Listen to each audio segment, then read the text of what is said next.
to visit IS again.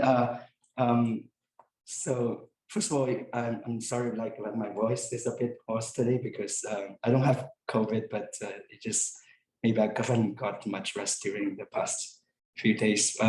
So this is first of all, this is joint work with Chen, who is a PhD student at MIT, and sorry, Manolis, who is right now a postdoc at UC Berkeley, and Mihalis from Columbia, and Xingzhi from who's also a PhD student right now at University of Washington. So in this talk, we'll talk about some recent results about the smooth complexity of mux cut with 2 flips. So let me start with a very brief review of what smooth analysis is. At a high level, it's, sorry, I don't know why this sentence got cut maybe by the picture. It's a hybrid of worst case analysis and average case analysis. So we all love worst case, at least I love working with worst case, proving lower bounds, just finding some bad example. And when it works, you get an algorithm that works all the time. But I think the issue is with worst cases, like sometimes it leads to a huge gap between how people feel about an algorithm. The best example is probably the simplex algorithm. People in practice use it all the time. It runs very efficient, there is no issue. But on the other hand, we know that in the worst case, you can come up with a very bad example, and the simplex algorithm will run for exponential steps. So one way to get around this is to think about average case. Imagine, let's say, all the coefficients from the linear program are drawn uniformly at random. What will happen if you run the simplex algorithm? And people do show like this is polynomial time, but sometimes it doesn't feel like a good enough justification, because unless you really have a problem where this distribution fits, the way the data is generated, otherwise it may not be a good enough, like convincing argument why simplex algorithm works well. So smooth analysis is, as I mentioned earlier, just combine these two together. I'm going to define the framework for the specific problem we will discuss today. So for now, I'll just say, take this picture locally, take a very local averaging operator, and then you get the picture on the right-hand side, which is really just take any instance, perturb it, and then think about the expected running time. Yeah. So could you explain a little more? So when you say, so you're going to perturb the coefficients of the? Right. So it will work usually very well with problems. There are numerical parameters like coefficients, weights. You just perturb them. I'll talk about it. Like, yeah. Basically take the average of the nearby. Yeah, you explain. Right. So you can just add a noise of between 0 and something. That will be a parameter. And after the perturbation, you run the algorithm and think about the expected running time. And the goal is to show, no matter what the instance we start with, after this, relatively small perturbation, the expected running time will be fast. So Spielman and Teng proposed this smooth analysis framework, and they showed that simplex indeed have polynomial time smooth complexity. So if you perturb the coefficients and then run simplex algorithm, even though the perturbations are relatively small, simplex algorithm will finish with high probability in polynomial time. And since then, this framework has been applied to many problems. I did not do a really good job of listing the right references and a full list of problems. And the problems I listed here are mostly from combinatorial optimization. There are problems with more of a machine learning background and numerical background, so I did not put down those problems here. I also put down one problem that I like, which is the smooth complexity of the so-called this classical algorithm called Lemke-Hausen. It's an algorithm that's at a high level very similar to simplex algorithm. Simplex algorithm, you can think about it as walk on one polytope. You can think about Lemke-Hausen as a walk on 2 polytopes. Right? You have 2 players, so there will be 2 polytopes. You walk on them step by step. So it has been conjectured maybe Lemke also has good smooth complexity, and it was shown to be not the case, assuming PPAD is different from P. And recently it was improved in this paper by Budahians et al. This is really beautiful result where they show that actually it's not only perturbing the parameters by something polynomially small, even if you perturb everything by some constant, small enough constant, you will still get something very hard. Okay. But on the other hand, we don't have unconditional lower bound for that person. So that's one problem that's not really relevant to talk, but just one problem that I think that's really interesting. What do you mean by non-conditional? So all these lower bounds are saying the smooth complexity of this Lemke-Gaussian algorithm cannot be polynomial unless. Doesn't that imply the worst case? Yeah, that's basically the connection. Like the worst case is built on this assumption PPAD is not equal to P. And there is like connection from Lemke-Gaussian with the worst case result. So all these harness results are built on the assumption that PPAD is not in P. But on the other hand, it's like a concrete algorithm. You could give an example where, yeah. So it's interesting that we don't have a result like this. Yeah. Are there similar stories for finding fixed points and Brouwer's fixed point theorem and fixed point theorem? Yes, it's the same. There should be, yeah, yeah. I guess it doesn't follow, maybe. One direction. Yeah. So here is the problem we'll be talking about today, which is a very simple problem called local max cut. We all know what max cut is, so I'll define it, but you have to bear with my hand-drawn pictures a lot during the talk. So here is a complete graph. Great. Thanks. Hopefully they will stay the same quality. Yeah.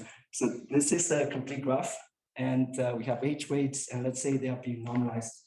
So they're between -1 and 1. The goal is to find a cut. So you put vertices on one side and vertices on the other side, and edges between them are the cut edges. We want to take the sum of weights, and we want to max the sum of weights. So what's local max cut? Whenever we have a local search problem, we need to define the neighborhood structure. The simplest neighborhood structure people study here is the one change neighborhood, which just means they want to find a cut that is local optimal in the sense that you cannot improve it by moving one vertex to the other side. So here, and even for this problem, it's known like it's PLS complete. And the completeness result implies, there is an instance where if you just do something greedy, it will take exponential time to finish. Okay. So for example, this is not a local optimal solution because you can move U1 to the other side. And here, these two edges contribute, I don't know, 0.04. And once I move U1 to the other side, I got 0.2. So that's an improvement. And the flip algorithm basically keeps doing this. It starts with an arbitrary configuration partition and keep looking for vertices. If there is a vertex that we can move to the other side and improve the cut, you do it. And keep doing this until there is no local improvement can be made. Okay. Now, if you think about the flip algorithm, it's not really just one algorithm. It's actually a family of algorithms because when there are ties, when there are multiple vertices, you can use to improve the cut, which one we're going to pick. It's kind of similar to the simplex algorithm. You only fully specify it after picking a pivoting rule. So here it's the same thing, but later we'll see all the results will apply to the setting where no matter what pivoting rule or tie breaking rule we use in this problem. Okay. So what's the smooth analysis version of the problem? Imagine we have a max cut instance, so weights between -1 and 1, it's complete graph. And imagine like the lightning strikes and everything gets perturbed slightly. And here is what I mean by perturbing a weight. You just add a noise between 0 and 1/5 for some parameter phi. And I'll keep it as a parameter here, but it's helpful to always think about it as a, something polynomial. So it's like 0, between 0 and 1 let's say, n to the 10. Okay. But it will be a generic parameter I keep in the talk. Uniform. Yes, Uniform difference. uniformly between, between 0 and the 1/5. Then you round flip on the new graph. And the question is, can we bound the expected running time of flip no matter what's the graph we start with? Okay. So you can also think about like the adversary picks this graph and lightning strikes, everything gets perturbed. And now we round flip. Now, when I say lightning strike, you could think about, it's actually how in Spielman and Teng's paper, like how they justify the model. You can think about like, it's not really lightning strikes, but it's someone who actually measures these parameters. And whenever measurements happens, there is noise added during the process of how the instance is generated.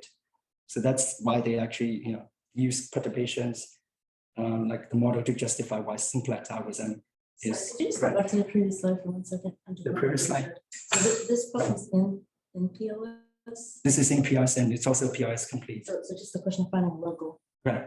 There was no perturbation, just. That's just the problem. We don't know if this algorithm. So it actually implies like if you're given like an arbitrary graph, arbitrary weights, and then you just run flip directly, there are cases when it will run exponential steps. So What implies that? So those are usually like implicitly Oh, I see. implied by completeness results. Yeah. So I'll have a slide later, like give you some intuition why after the perturbation, the flip algorithm should finish quickly.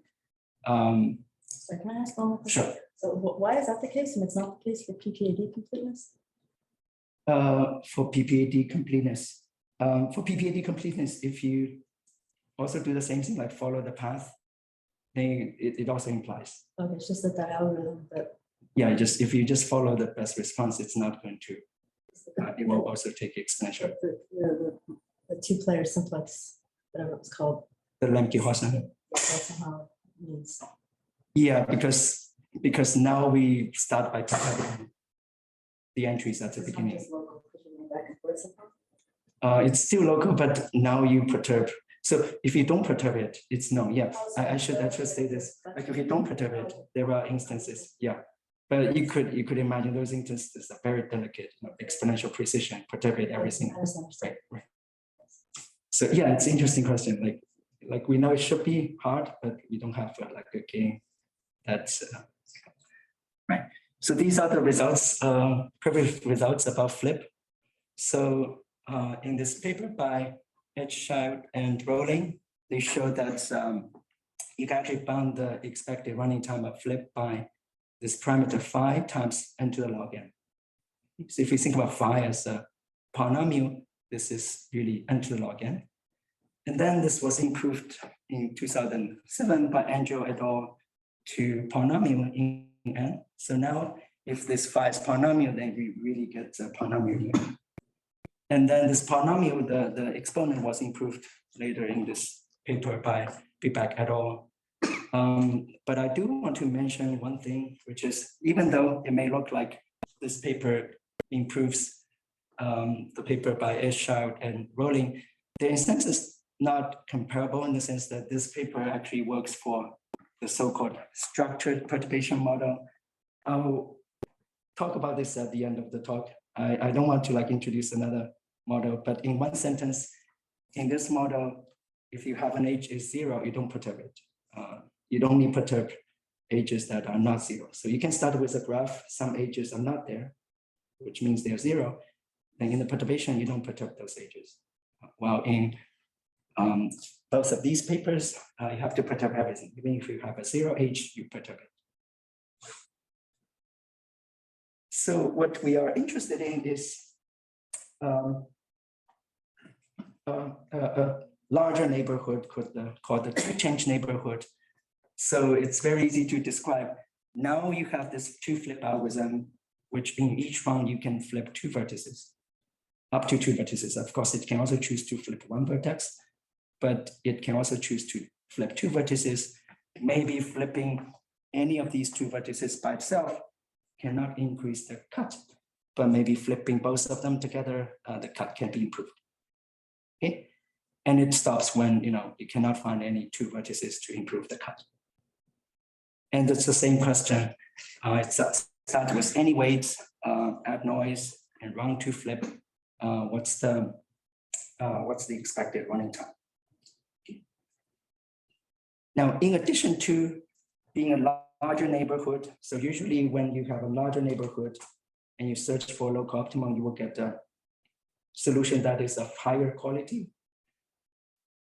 There were also settings where you have to make two flips, like only two flips make sense, including this question called graph partitioning. So everything you can think about is as the same as max cut. It's usually a minimization problem, but let's think about maximization. The only difference is now there are two n vertices, and the cut we look for has to have n vertices on each side. Now, if you have a condition like this, then the natural way to improve the cut would be take one vertex from each side and swap them. So for this question, it's only natural to consider kind of like two flips. In the two flip keys, you also allow swaps. Or is in this, you could move two vertices from the same side to the other side. You can also swap. Right. You have more options. You say local, two local with even swaps. Right. Okay. You could go from the same side or flip or do the swap. Yeah, exactly. So here is our result. We show that for two flip and also the swap, and basically they follow the same argument. We can get this upper bound, which is quasi-polynomial into the polylog n. And they also generalize to other problems like, max 2 CSP. For example, you can define max 2 stat, directed version of the max cut. But in the rest of the talk, I'll focus on just the two flip algorithm. Worst case for K flip known to be. Right, that's also PR's complete. Yes. Right. And how big, for how many flips?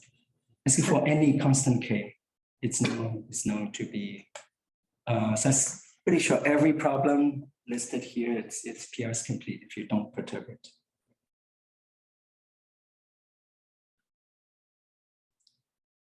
So here will be the plan. I know many of you are working on stock deadline, so I'm not going to give you that much details about our analysis. I'll actually spend 10-15 minutes to go through the whole proof. I mean, it's 90% of the proof of edge out and rolling for flip.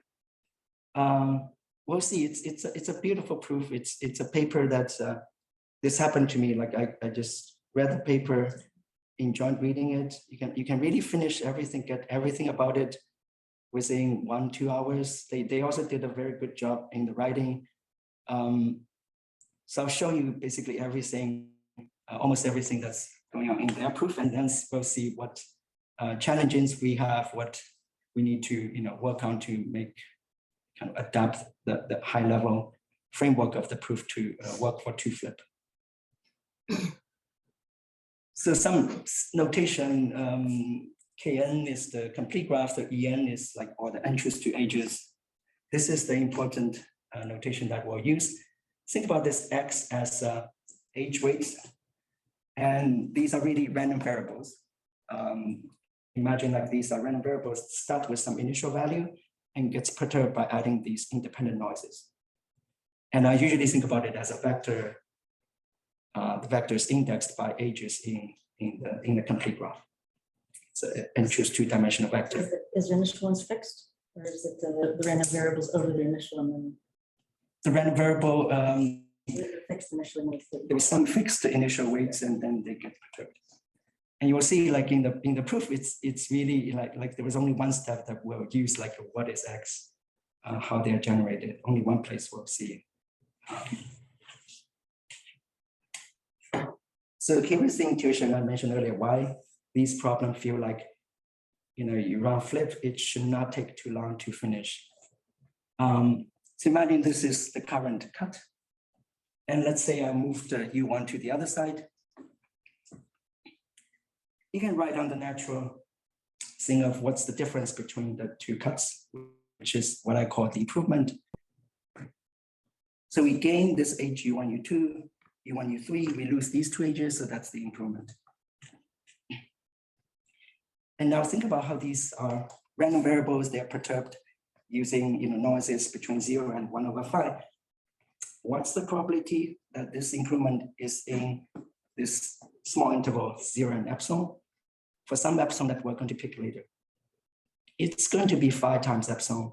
Just imagine you draw everything except this one. It will be in a window of 0, 1/5. What's the probability that falls into exactly the same window, 0 epsilon? That will be 5 times epsilon.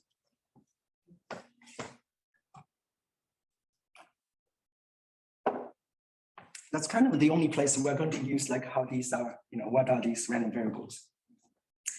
And we can continue. What happens if I make 2 moves? I'll get these 2 improvement vectors. What's the probability that both of them lie in this interval between 0 and epsilon? You can also prove that it's actually 5 epsilon squared.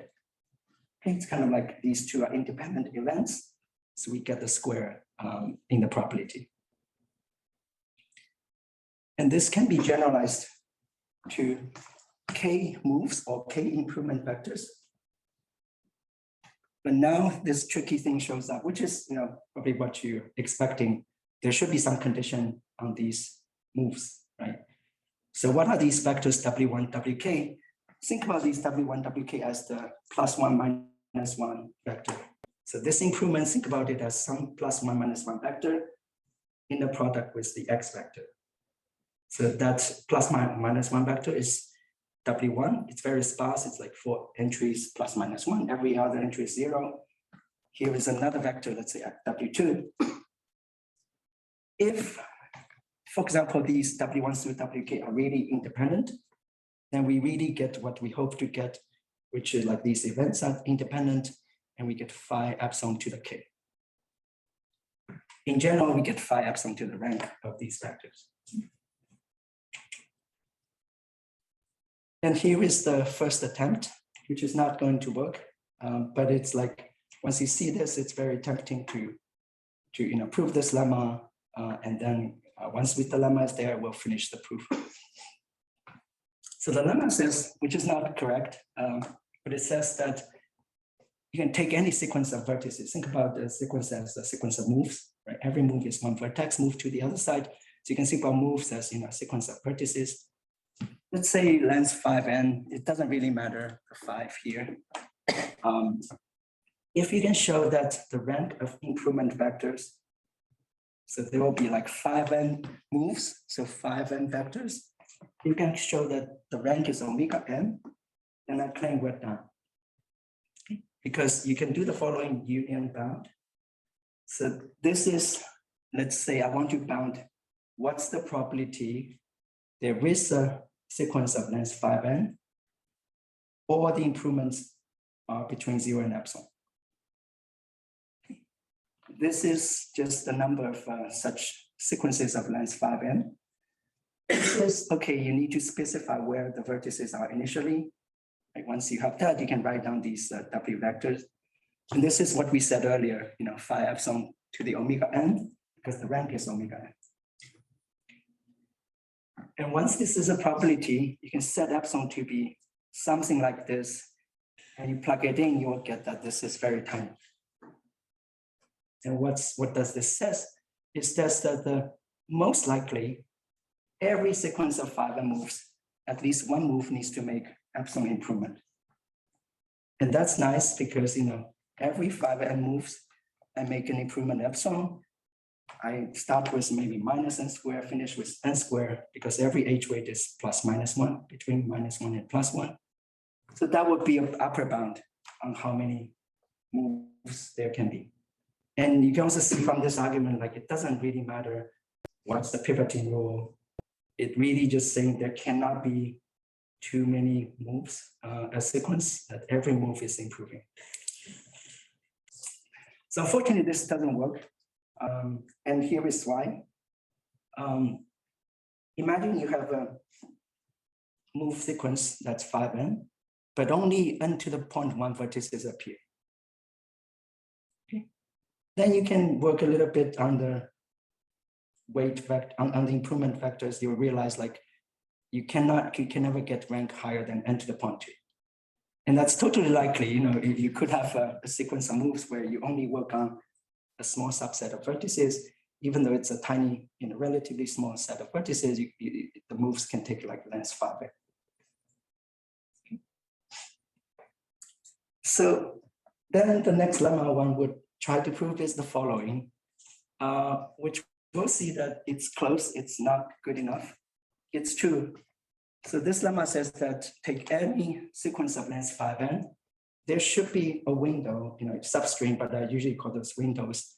There should be a substring of length L for some parameter L, such that the rank of improvement vectors within the window is omega L. So I'm not talking about the rank compared to the length of the whole string. I'm just talking about the rank of vectors within that window compared to the length of the window. Okay.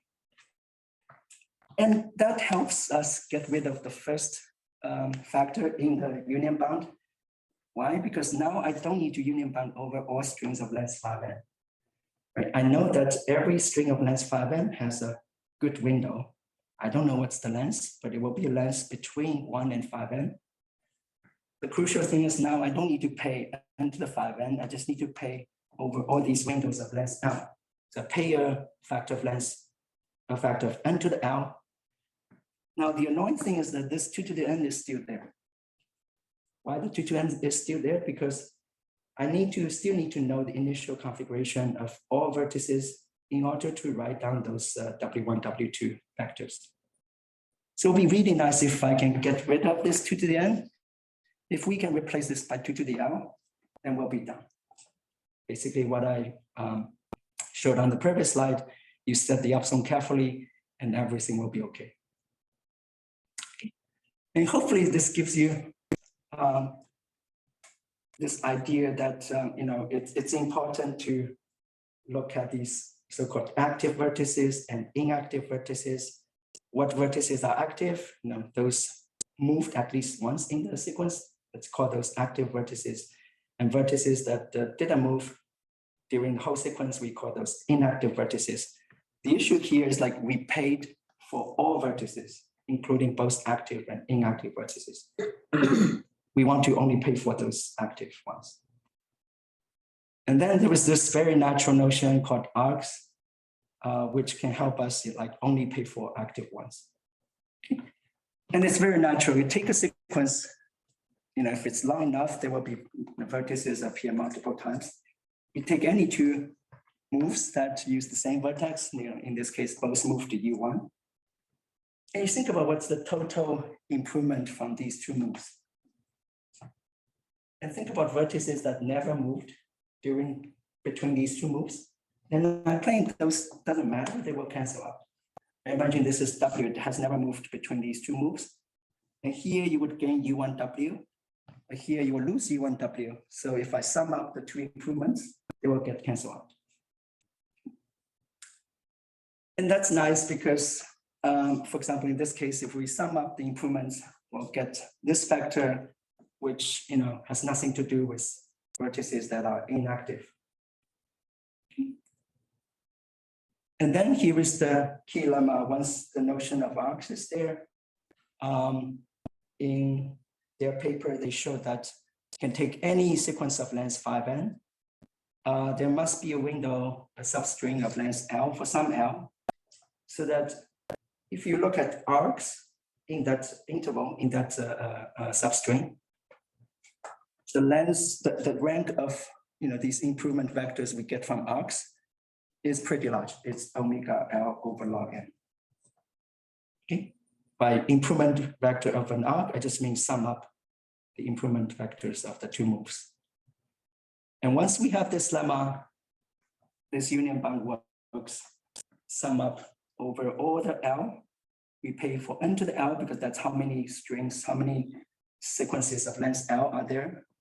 We pay 2 to the L because now I don't need to know the initial positions of inactive vertices. I only need to know those that are active. And if I have a window of length L, there can be no more than L vertices that are active. So I only pay 2 to the L. The log n. Right, I'll come, yeah, it's like, it's actually tight for some reason, yeah. So you actually have to lose this log and in subsequent work, they manage to get rid of it. But yeah, you'll see the log, and it's basically bucketing argument.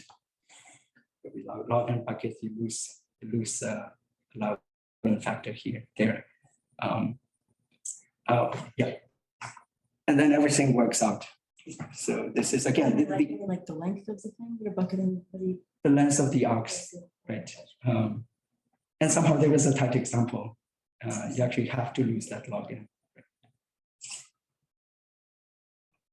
So here is the proof of the key lemma. I want to go through it because this step is kind of the bottleneck that we'll have later when we work on two flips.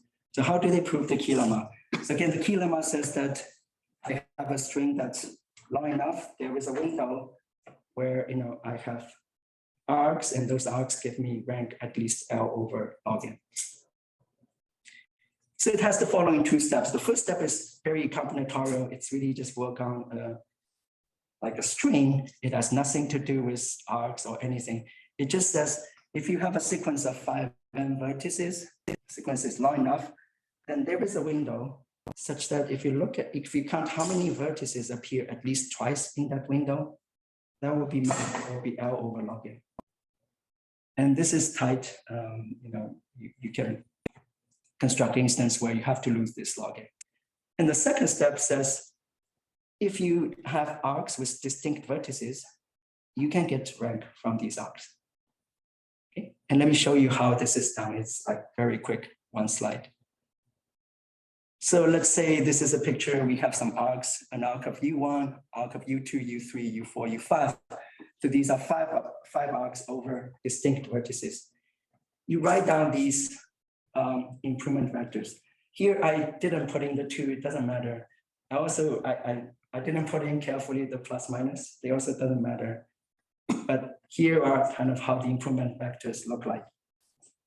And I want to collect as many of these as possible so that I can argue they're linearly independent. And we'll see that here, I feel like I'm a one-trick pony, like I only know one way to do it, which is kind of argue that what I collect will form a triangular matrix. If I get a triangular matrix, I'll know it has full rank. So I'm just going to take this back to the slide. Sure. So I can understand what you're saying. So, so distinct here doesn't mean appears twice. This just means the vertices appear in these arcs are different. Right. So for example, like there might be another arc of U2, but we're not going to use it. Like this is an arc of U2, this is another arc of U2, but we're not going to use it. So we only collect arcs that have distinct vertices. I'm not sure I'm following. So, so step 1 tells us that if we can pick a window so that in this window, there are many vertices appear at least twice. Mhm. For every vertex appear at least twice, I get 1 arc. And I only take 1 arc.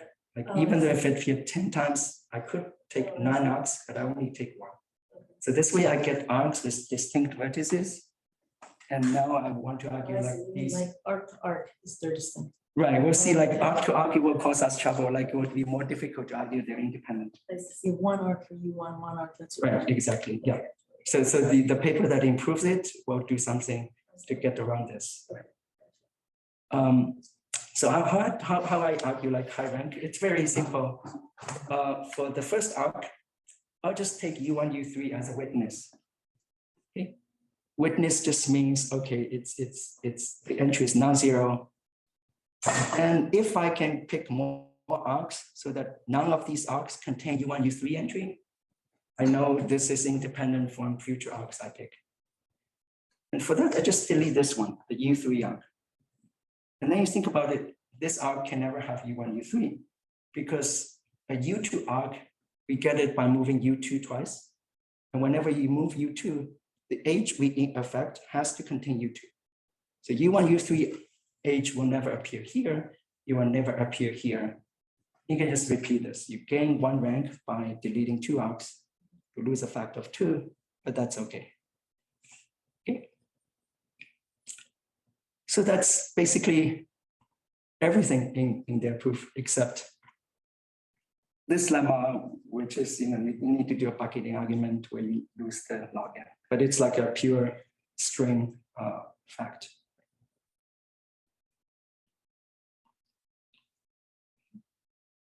So now I want to move on to talk about our results for two flip. First of all, now we need to deal with sequences of two moves. So every round, two vertices gets moved. The order, how they appear in a move doesn't matter, because we're moving them at the same time.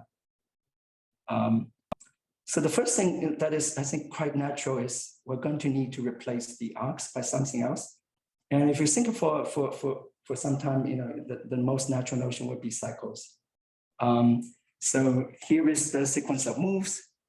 You can draw a very natural graph from this sequence of moves. Every move corresponds to one edge in the graph. Don't worry about parallel edges for now. I think parallel edges actually are good for us. So imagine there is no parallel edges. So we'll get naturally a sequence of moves and now a graph.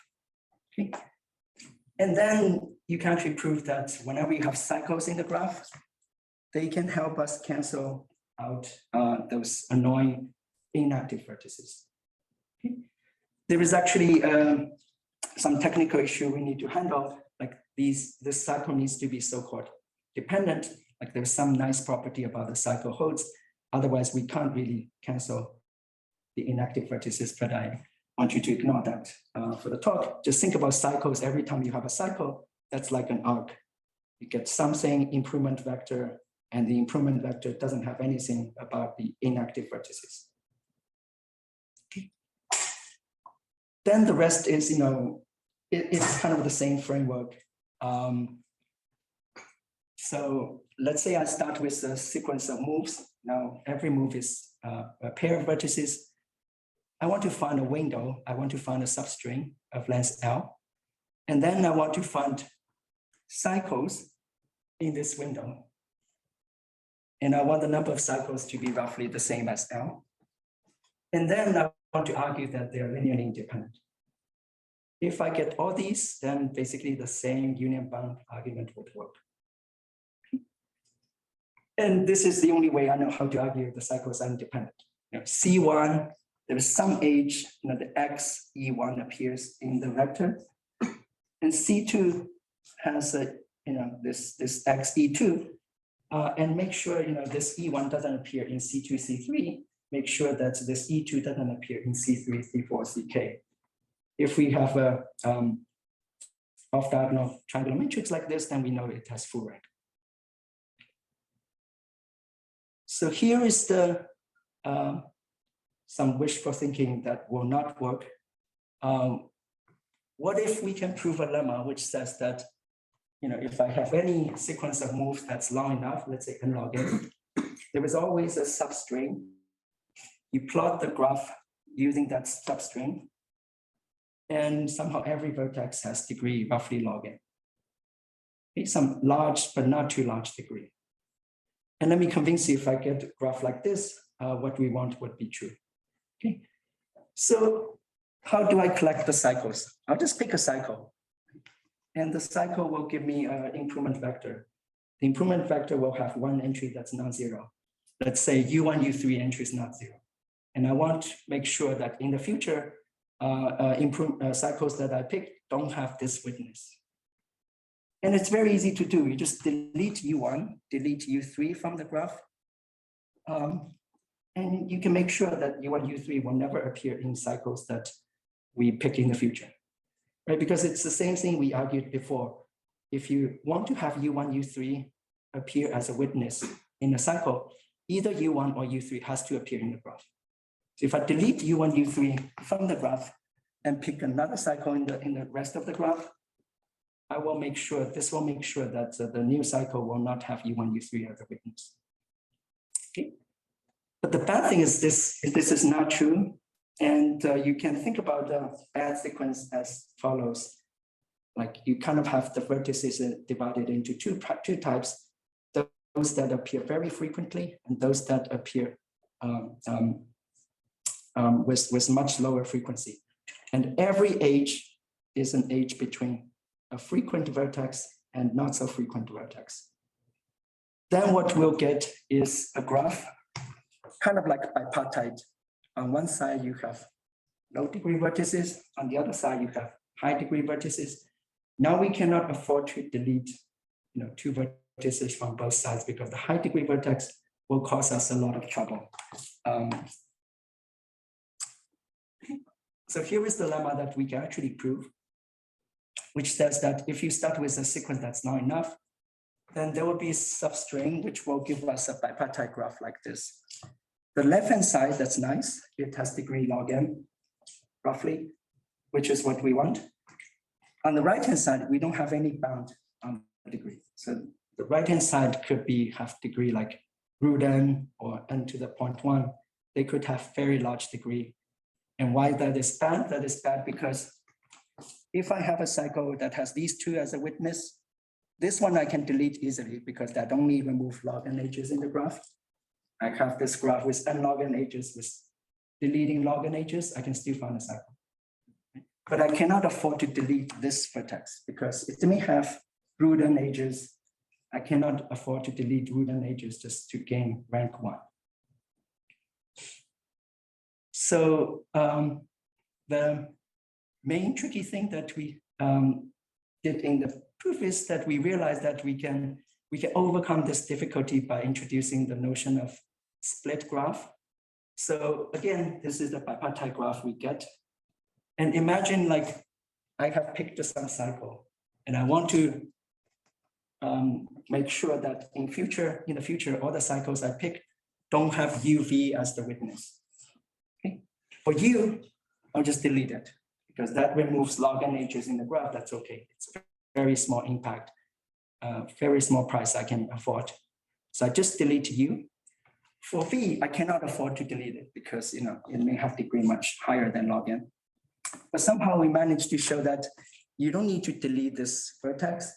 You can actually you can actually replace it by log n new vertices and split the edges over to these vertices. Okay, so we don't delete any vertices. We just increase the number of, so we don't delete any edges, but we increase the number of vertices by log n. And after splitting these edges, now we can prove that on this graph, any cycle you pick, it won't have a witness UV. So this, yeah. Just a little confused with what you're doing in the graph. So this one, we just delete and all the edges adjacent to this vertex U. For the V, we don't want to delete it. So we create a log n new vertices, call them, V1, the first copy, V2, the second copy, V log n. So there will be log n copies of U. And then we can scatter these edges, like connect them to each of these nodes. So if we have, I don't know, M edges here, these vertices together will have M edges. Is the point that the number of, if you look at the original UV, you want to argue that when you delete it, it doesn't, you want to get the same effect as if you had deleted it. Right. So we want to make sure, like in the future, when you pick cycles, UV doesn't appear. Yeah, I should say this earlier. Basically, we're using this argument, like if you have a graph, average degrees is log n, there will be many cycles. So you want to keep that, and you don't want to delete all these edges, because if I delete all these edges, the number of edges can go down a lot. But if I only increase the number of vertices by log n, that's okay. That doesn't really change, for example, the average degree that much. So let me explain why we have this log n here. Yeah, I don't have a picture for this, but this log n is really related to this log n. Imagine you appear log n times, right? This degree is really about how many times you appear in the sequence. Imagine you appear only log n times in the sequence. V, on the other hand, may appear root n times in the sequence. But because you only appear log n times, it will basically divide the whole sequence into log n intervals. And that corresponds to these log n vertices. So all the edges that correspond to moves in the first interval will be connected to this first vertex. And edges that correspond to the second interval will go to the second vertex. And by doing this, you can show that cycles in the future will never involve UV. Will never have UV in the witness. Yeah. I'm sure that you still get the rank condition because I mean you are splitting the vertices, but at the end of the day, you want to get rank lower bound, right? But so all these vertices still correspond to a single entry in your matrix that you're right. So these are still like really about V. But when you pick cycles, like when I arrive at this node, I can't take any of these edges out. I have to take one of these three edges out. So it poses a condition that's different from before splitting. Before splitting, if I arrive at V, I can take any of these edges out. But now it's like I classify the edges into log n types, which is essentially what the splitting is doing. And the nice thing is that it has small impact on the graph. It only increases the vertices by log n. That's something we can accept because it doesn't dilute the average degree that much. Deleting all these edges will have the average degree go down eventually by a lot. So that's the result. And now I want to highlight some questions because there are a lot of open questions left. The first one is, can we improve the bound and get something that's polynomial again, just like one flip? That's a very natural question. And this is a question which I kind of mentioned earlier. For Edgechild and Roland, what they proved is this log n upper bound, but for this, to me, it's a stronger model where you don't start with a complete graph, but you start with an arbitrary graph and weights are only on edges of this graph. And you only perturb these edges. So 0 stays 0. Now it's interesting that for smooth analysis of simplex, it's actually the complete perturbation model, but you have to perturb everything. And I don't think it's available online, but I know like if you change it to this more structured perturbation model, that result is not true. So it will not be polynomial anymore. So there is like a difference between the two models. So a very natural question is that, can we also get? You mean that it's known to not be polynomial, or that the? I think it's known to be not polynomial. Let's say once you have the linear program, the matrix entries of 0 don't get perturbed, then I think it's no longer polynomial. So the polynomial upper bound, you have to perturb everything in the matrix. So we improve their upper bound into the root log n. So it's just very natural to ask, can we finally get this down to polynomial under this model? So where is the log n coming from? I lost track. This log n? Yeah. Yeah, this log n is because of the log n we lose in the string lemma. Like you have 5n Oh, string. it is from the bucketing. Right. This is exactly the bucketing. I thought the Right. original, didn't they all do the bucketing? I thought Which one? the one for also was. This one they did the bucketing. And there is a subsequent paper by Angel et al. They did something what I mentioned earlier, like they managed to work on arcs with the same vertex. You also gain rank from arcs with the same vertex. And they managed to get rid of the log n here. But their work only work for the complete graph. It doesn't work for this more like structured perturbation model. So these two, yeah. The bucketing you're saying, but to get the polynomial one, but some of the second step is a better analysis. It's more than, it will be more than bucketing, yeah. Because now they need to, if you think about the number of arcs, if you count, repetition, like the same vertex, let's also count if it has 10 arcs, add the 10, that will be omega n. That you don't lose the log n. So the log n you lose because, some of the arcs, the vertex appear too often, so you will lose. If you only count it once, you lose the log n there. So the complete graph paper, at a high level, they just managed to use all the arcs, not arcs with distinct vertices. And somehow it's tricky, like their proof only works for the complete graph. Even though I described this proof in terms of the complete graph perturbation model, it works even if the graph is like this. And there are many other, I think, more widely open questions. For example, you can consider more flips.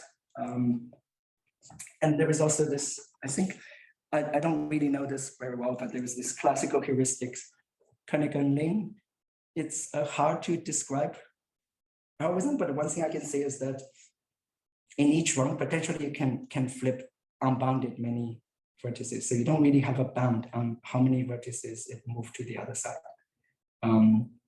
At a high level, it makes a sequence of n moves, and then try to find somewhere in the middle, like, here is the best place to stop. I'll stop here. So you look back, it could have moved, many number of vertices. It's not bounded by any constant k. And there are other problems where you could consider constraints with higher arity. So some problems we have thought about it are max 3 XOR. This is like very easy to describe. You apply XOR on every triple of variables, and there is a weight associated with each XOR constraint. And then it's the same thing. You apply the flip algorithm, how many times it takes to stop. And you can also do the max 3 set. And it's also, you can talk about logic domain. The variables can take, like in max 3 cut, then variables can take 3 values, not just 0, 1, left to right. So all these are, I think, nice open questions, because I think right now the techniques, even, you see from generalizing it from 1 flip to flip takes a lot of work. So potentially there is a lot more to work on these problems. So thanks very much for your attention.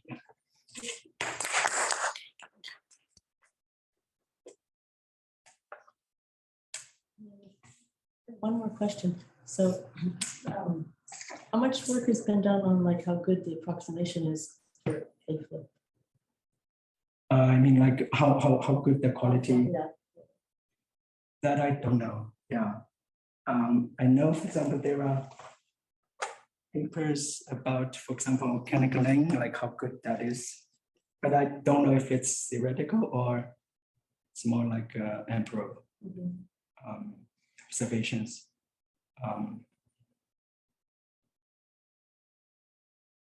Yeah. So I don't know, like, is there a proof like showing when you flip more vertices, you always get better? That would be interesting if you can prove something about that. Yeah, maybe it's already there. Yeah, Like under some assumptions, like we know that from Raghavendra stuff, we know I see. local algorithms like SLS ones are, give the optimal approximation under a strong assumption. This is like a particular family of local. I don't know what I'm talking about, but I just wondering if there's some. I mean, potentially, the other thing is like for these problems, you can add, just like simplex, you can add conditions about the pivoting algorithm. Right? Like you can say it's always pick the, like right now, these results hold for any pivoting rule. You can add conditions to the pivoting rule. Maybe it's always pick the best improvement, things like that. Potentially that could be so helpful. Or let me ask it differently. Is the best, maybe not going to say this, the best approximation algorithm for this problem, this Local max cut? local max cut is the best one? It depends on what. Yeah, it is not. It's not. No, it's not. Doesn't give a particularly good approximation algorithm, and there are other approximation algorithms for max cut. And you can also ask what happens if you start the local search from the answer to that, and also it doesn't do much better. Oh, I see. Any other questions? Can you say a couple of words on what would be the obstacles to doing these kinds of analysis to tree flip? Take a tree hypergraph and consider a cycle by just You saying, could potentially do that. Yeah, that would be what I think the first thing to try. Yeah. each vertex appears in an even amount of edges or something. Right. I think that would be the first thing to try. I think it might be, the split graph part. Yeah, yeah, Might be some challenge. yeah, that's Yeah. you only gave a high level, so I cannot really see where it potentially could break or something. Right. But I think, yeah, that would be the first thing one would try. Right. Yeah, for 3x, so these problems, it's also like the challenge for these questions are like, It's a different changing it's area, different, right? right. Over there is sort of, at least the first step, it seems like the clear thing to do is take a hypergraph right, and do right. cycles. So, On the yeah. other ones, maybe I don't have to think. Different hypergraph. Yeah. And the third one, perhaps you just want to do something like, okay, it's not, you can think of something, the cycle is just the vertex appears an even amount of times. In other words, you add up and take mod 2. The third setting, you just take mod k probably. Right. Or something like that. I don't know. Yeah, this one, the difficulty is like even a vertex that's inactive can cause you more trouble because it participates in all these. The second and third seems way harder than the doing tree flip, perhaps. To be very honest, we tried to work on this and then we moved to. I see. Exactly right about how difficult. Yeah. That's the difficulty is to. The first one looks like I would know how to start. The other ones I would not even know how to start. Unless you're I think these are really interesting. Unless it's a negative result.